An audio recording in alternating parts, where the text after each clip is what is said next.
In this video, we're going to talk about rape bombing, aka using weaponized rape allegations against somebody you don't like. Be it, say, I don't know, feminists trying to demonize all men, claiming all men are rapists, to basically just any girl who decides that she doesn't like a guy and is going to claim he's a rapist. This is pretty common in today's society, and despite what feminists claim, women lie about rape all the time. Feminists like to claim that the amount of women who lie about rape is like 2%. Complete bull and completely disproven. Based on DNA evidence, I think it's from the Innocence Project, between 8 to 16% of people convicted of rape have been proven innocent by DNA evidence.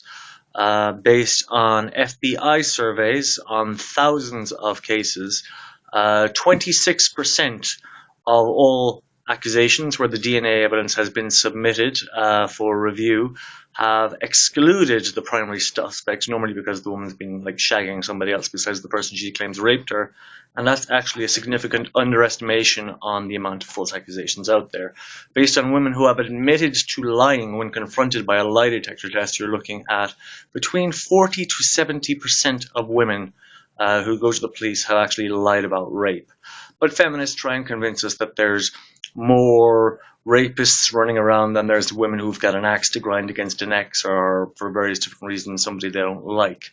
So yeah, using false rape allegations as a weapon, using falsified rape statistics as a weapon, something feminists are very, very good at.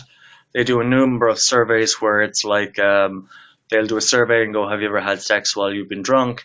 And if you say yes, they classify it as a rape, and then they come out with statistics like, oh yeah, 1 in 5 women has been raped in college or in life or something like that. So yeah, pretty much every 1 in 4, 1 in 5, 1 in 3 statistic that you hear from feminists is basically just them classifying stuff like, oh, have somebody ever tried to kiss you? Have you ever had sex while drunk? Has anybody ever made you feel uncomfortable? Oh, we classify that as rape. They've been basically terrorizing women and men using these falsified statistics, trying to make out like all men are potential rapists, leaving women scared to walk home the street at night, leaving men scared to actually interact with women.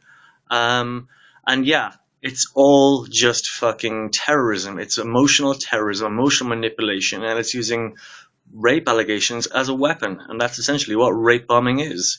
And there's a load of things they don't teach you. They've got this entire complete crap concept of rape culture, which they've just made up. They ignore the fact that 8 to 16% of people who've been convicted have been proven to be falsely convicted on DNA evidence, and the real ratio could be way higher. They ignore the fact that based on various different surveys, between 59 to 80% of convicted rapists have been abused by women.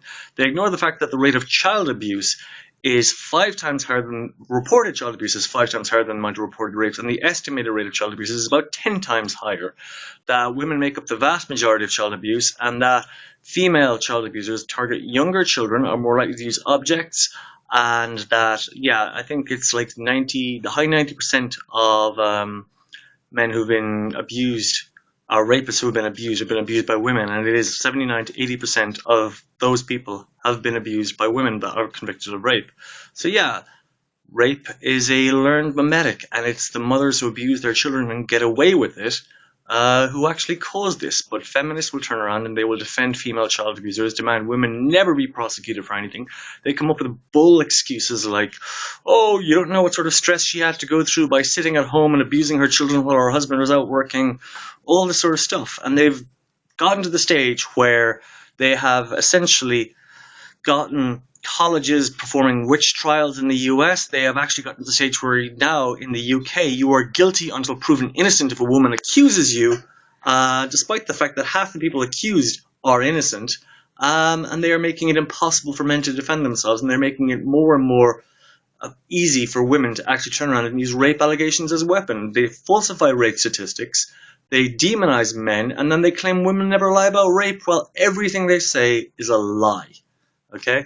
You can find more information on this on the rape bombing report on rape bombing and on Blogspot, or just go into rapebombing.com, and you can see what this sort of stuff can do. I mean, like, there was a woman paid $1,000 to make an accusation against 2 Muslims, which sparked the Myanmar riots in Burma, arsons, tit for tat killing, 40 people killed and over 60 injured in the first 2 days of riots. Mosques and temples burnt to the ground. 9,000 people displaced and fled the violence of the very first riot alone, and it went on for months and months. I mean, the Myanmar riots in general, those race riots, have displaced about 180,000 people. And that's one woman making false allegation. I mean, there's been so many other examples of this where famous people have been accused of rape and those charges have been proven completely false. There's been cases where a lot of people who have been accused of rape have been essentially committed suicide. There's been people who've spent decades in jail based on false allegations that have been proven to be false. There's so much evidence on this you wouldn't believe, but feminists will still go along and they will lie about rape statistics, falsify rape statistics, demonize men, yeah, it's emotional terrorism. It's emotional blackmail. It is one of the most vicious and nasty forms of psychological terrorism that exists in the world today.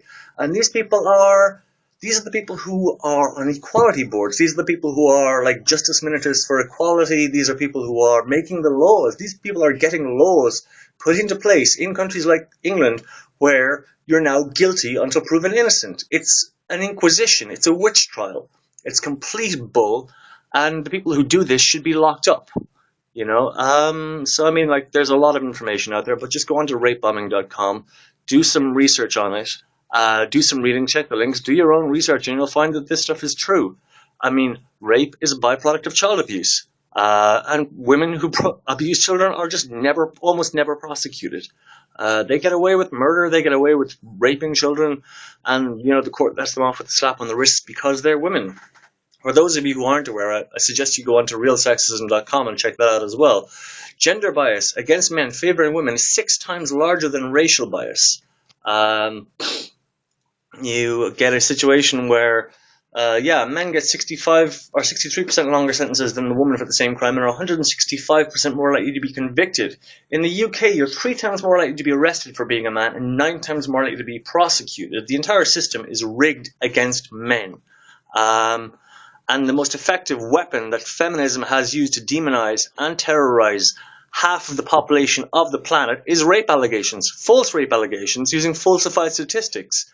They're completely changing the rules, and they defend female child abusers. They hide all of like the deceitful and nasty actions, and they demand that women never be prosecuted and women should always believe no matter what they say or how ridiculous it is. They ignore the fact that a huge portion of the, well, female and male population got like borderline personality disorders and are constantly demonizing like ex-partners and people around them and go, yeah, every time a woman makes an allegation, it's got to be true. You know, anybody who's got any bit of common sense knows that it is emotional blackmail, psychological manipulation, and pure emotional terrorism. And this sort of stuff has resulted in thousands of people killing themselves. This has resulted in riots in like Myanmar, in Birmingham in the UK. There's been so many examples of this. It is astronomical. And this is the underpinning of feminism. This is their weapon of mass destruction. This is their sacred rape cow. And they have absolutely no interest in stopping rape because for them, it's handy, it's useful. It's a weapon of terrorism that they can use to demonize men. They don't want to stop the root cause, which is women abusing children. They want to increase that, and they want to use the byproduct of child abuse to demonize men and attack men. The men who build the bloody ground they walk on, the houses they live in, and who run the very infrastructure of the country that they take for granted. So yeah, that's all I have to say on the matter. But anyone who wants to find out more, go on to rapebombing.com, check out some links about real sexism on realsexism.com, and just spread the message far and wide. Thanks very much.